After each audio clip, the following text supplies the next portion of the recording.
Hey, baseball fans. Welcome back to Tits and Streams, your go-to channel for daily baseball predictions. I'm Koken, and I'm here to give you the inside scoop on today's top matchups. Before we dive into today's picks, make sure to hit that subscribe button and ring the bell so you never miss out on our latest predictions. If you enjoy our content, please give this video a thumbs up and share it with your friends who love baseball and sports betting. Our channel relies entirely on your support. We don't have any sponsors, so every like, share, and comment helps us keep going. If you'd like to support us even more, consider donating by pressing the thanks button under this video. We love hearing from you. Drop a comment below. Your feedback makes our channel better. All right, let's get into today's predictions. Today we have predictions for 4 MLB games. The first prediction for today is for a game between the Milwaukee Brewers and Pittsburgh Pirates. As the season nears its conclusion, we have the Pittsburgh Pirates squaring off against the Milwaukee Brewers. These teams are heading in different directions, and it's clear which one has the upper hand right now. The Pirates, sitting at 74-84, have had a bumpy ride this season. They've managed to win 2 of their last 3, including a tight 2-1 victory in Game 2 of this series, but overall, they've struggled down the stretch. They've gone 4-8 in their last 12 games, and are stuck at the bottom of the NL Central. The Pirates' pitching has held its own with a 4.15 ERA, but the offense has been a bit of a letdown, hitting just .235 on the season. Brian Reynolds has been one of the few consistent bats for Pittsburgh, delivering 22 home runs and 85 RBIs. Meanwhile, the Brewers are in a far better place. With a solid 90-68 record, they've already locked up the NL Central and are playing confidently. They've taken 2 of their last 3 games, including a dominant 7-2 win in Game 1 of this series. Although they've hit some bumps, going 3-5 in their last 8, Milwaukee's pitching remains a strength with a 3.68 ERA, and they've been more productive at the plate than the Pirates, hitting .248 as a team. Willie Adams continues to impress, with 32 homers and 111 RBIs this season. Taking the mound for Pittsburgh is Mitch Keller, who's had an up-and-down year. He started strong but has faltered recently, with a 7.63 ERA over his last 3 outings. Keller's inconsistency has cost the Pirates, as they've won only 2 of his last 8 starts. On the other side, Aaron Civale will take the ball for Milwaukee. While he didn't make headlines at the trade deadline, Civale has been a reliable arm since joining the Brewers, with a solid 3.84 ERA since the move. He's allowed 2 or fewer earned runs in 3 of his last 5 starts, helping the Brewers maintain their momentum. The Pirates came into the season with some fight, but as has been the case in previous years, their depth couldn't carry them through the second half. They didn't make any big moves at the trade deadline, signaling that they might be looking toward next season to make a real push. The Brewers, on the other hand, have their eyes on playoff positioning, with an outside chance of climbing higher in the seeding. Given Civale's recent form and Milwaukee's stronger lineup, I'm leaning heavily toward the Brewers taking this one. They're still motivated and have more to play for, and I believe they'll close out this series on a high note. That's my pick today, Brewers to win. Welcome to BetUS, Sportsbook and Casino, your ultimate hub for secure and thrilling sports betting and casino gaming. BetUS is one of the oldest and most reliable online sportsbooks in the U.S., serving millions of clients all over the globe each month. BetUS, trusted for over 30 years, offers huge welcome bonuses, countless betting options, and many deposit and payout methods. Depositing funds is a breeze and safe, with a minimum deposit of just $10. Payouts are fast and hassle-free, beginning at only $50. Choose from various payout options like MoneyGram, couriered check, cryptocurrency, or bank wire.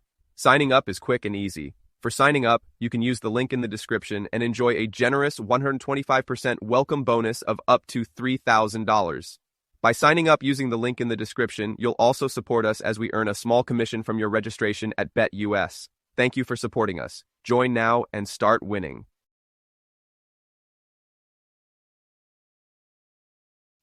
The second prediction for today is for a game between the St. Louis Cardinals and Colorado Rockies. The St. Louis Cardinals and Colorado Rockies are gearing up for a late-season clash, with both teams reflecting on a year filled with missed opportunities. The Cardinals have shown signs of improvement in 2024, but their 37-40 record on the road has left them just short of a wild-card spot, officially eliminating them from playoff contention a few weeks ago. They've certainly exceeded expectations, especially when you consider their offensive struggles. They rank 24th in runs scored and 17th in team ERA. Despite the numbers, St. Louis has managed to stay competitive. On the flip side, the Rockies have endured another rough season. With a 36-41 record at home, they're teetering on the edge of yet another 100-loss season. Playing in one of the most hitter-friendly parks in the league hasn't been enough to lift Colorado's offense, which sits at 18th in runs scored. But the bigger issue is their pitching, with a team ERA of 5.40, which has been a long-standing problem that they've never quite figured out. In tonight's matchup, we've got veteran left-hander Kyle Freeland on the mound for Colorado, and the Cardinals sending out experienced righty Kyle Gibson. Freeland has had some success at home, posting a 3.75 ERA over 50.1 innings this season. However, his last outing against the Cardinals didn't go well. Colorado fell 5-2, with Freeland's teammate Austin Gomber giving up 4 earned runs in 5 innings. The Rockies' offense couldn't make the most of their 9 hits. Gibson, on the other hand, has been steady for St. Louis, carrying a 4.13 ERA through 165.2 innings this year. In his last start, the Cardinals beat the Rockies 5-2 despite both teams managing 9 hits. Eric Fetta's 7 strong innings were enough to secure the win for the Cardinals. The Cardinals have undoubtedly turned things around from their dismal 71-91 record last season. This year, they've got a shot at finishing above 500, but inconsistency in both hitting and pitching has plagued them down the stretch. A few months ago, they were in the playoff conversation, but they just couldn't keep it together. For the Rockies, it's another season to forget. With the second worst record in the National League and likely the third worst in all of baseball, they've been stuck in a perpetual cycle of underperformance. As we approach the end of the season, it's becoming clear that no team may reach 100 wins, while several, including the Rockies, are nearing 100 losses. This kind of parity in baseball can surprise even the most seasoned fans. Looking at tonight's game, Freeland comes in with a 4.95 ERA on the year, but he's been better recently, with a 3.32 ERA in his last 3 starts. Meanwhile, Gibson has been even sharper, posting a 2.00 ERA over his last 3 outings. The Rockies are hitting a weak 209 against right-handers over their last 10 games, while the Cardinals are at 241.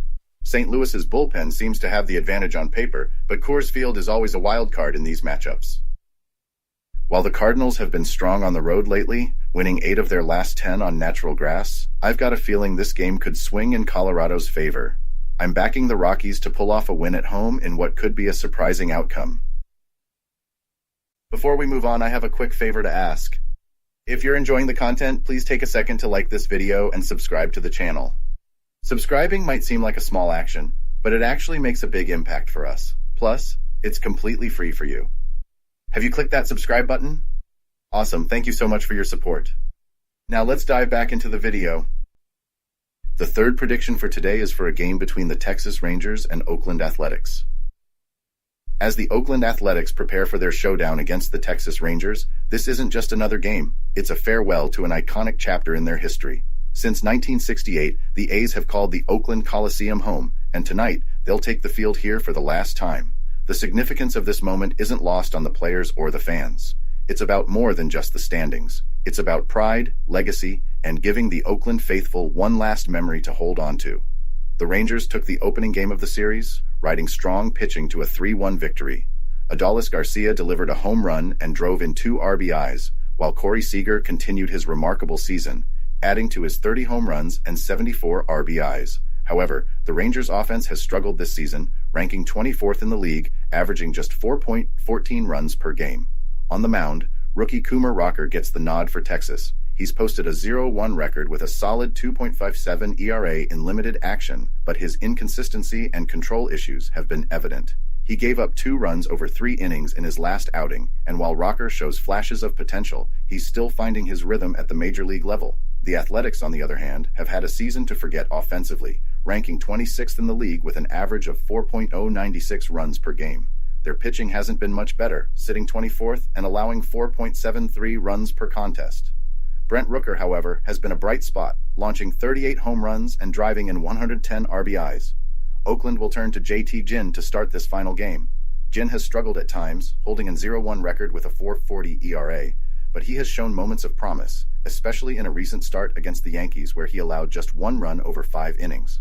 While the A's are 1-4 in games Ginn has started, his ability to limit home runs, allowing just 4 in 25 innings, gives them a chance. This game goes beyond the numbers for Oakland. It's about closing the book on their time in Oakland with a victory that the fans will remember for years to come.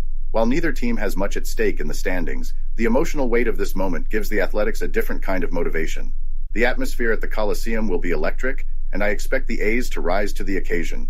JT Ginn will need to control his pitches and keep the Rangers lineup in check, while the A's offense, led by Rooker, must capitalize on every scoring opportunity. In games like this, with emotions running high, I believe the A's will find that extra gear. Jin has a chance to deliver a quality start, and the crowd's energy will drive Oakland to make something special happen. I can see the Athletics pulling off a tight, hard-fought win, using every ounce of effort to leave their fans with a memory that will last well beyond the end of the season. The fourth prediction for today is for a game between the San Diego Padres and Los Angeles Dodgers. The Los Angeles Dodgers and San Diego Padres are gearing up for a pivotal Game 3 at Dodger Stadium. San Diego, with a 91-67 record, is hot on the Dodgers' heels in the National League West, while Los Angeles holds the top spot with a 94-64 record. Despite leading the division, the Dodgers have struggled against the Padres this season, going just 4-8 in their head-to-head matchups. Tonight, they'll aim to improve that record as both teams push for momentum heading into the final stretch. Yesterday's narrow 4-3 victory for the Dodgers halted the Padres' 5-game winning streak, a result that has shifted the momentum in the division race. San Diego had been on a roll, and that loss put more pressure on them to bounce back and keep their hopes of catching the Dodgers alive. With their winning percentage now at .576 and the Dodgers at .595, the Padres will need to close that gap fast if they hope to overtake Los Angeles for the division crown. The pitching matchup will be crucial. The Dodgers are placing their hopes on Walker Buehler, but there are serious concerns about his recent form. Since returning from injury in mid-August, Buehler has been inconsistent, struggling with a .540 ERA and a 1.6 record in 7 starts. He's allowed 3 or more runs in 5 of those outings, and it's clear he hasn't fully regained his rhythm. If the Padres' powerful offense, particularly their performance against right-handed pitchers, gets to him early, it could spell trouble for the Dodgers. Joe Musgrove will take the ball for San Diego, and his recent performances have been nothing short of dominant. In his last start, Musgrove shut down the White Sox with 6 innings of scoreless baseball, striking out 9 batters. Before that, he blanked the Giants, striking out 8. With a stellar 2.27 ERA over his last 7 starts, Musgrove has been the anchor of San Diego's rotation, and the Padres will be counting on him to deliver another big game. San Diego's bullpen has also been lights out lately, posting a 2.31 ERA over the last 2 weeks, one of the best marks in the league. That's a stark contrast to the Dodgers' relievers, who have struggled with a 4.10 ERA in that same span. This advantage in the later innings could prove to be the deciding factor, especially if the game remains tight. I believe this game has all the makings of a classic. Musgrove's recent form gives San Diego a clear advantage on the mound, and the Padres' bullpen has been performing at a high level, which makes me confident that they can hold off the Dodgers in the late stages. Walker Buehler's struggles can't be ignored, and unless he finds his form quickly, I expect the Padres' bats to take advantage. In conclusion, I'm backing the Padres to come out on top in this one. Musgrove is in excellent shape, and with San Diego's offense and bullpen clicking, they have what it takes to win this game and tighten the NL West race. This is a crucial moment for both teams, but I believe San Diego will rise to the occasion.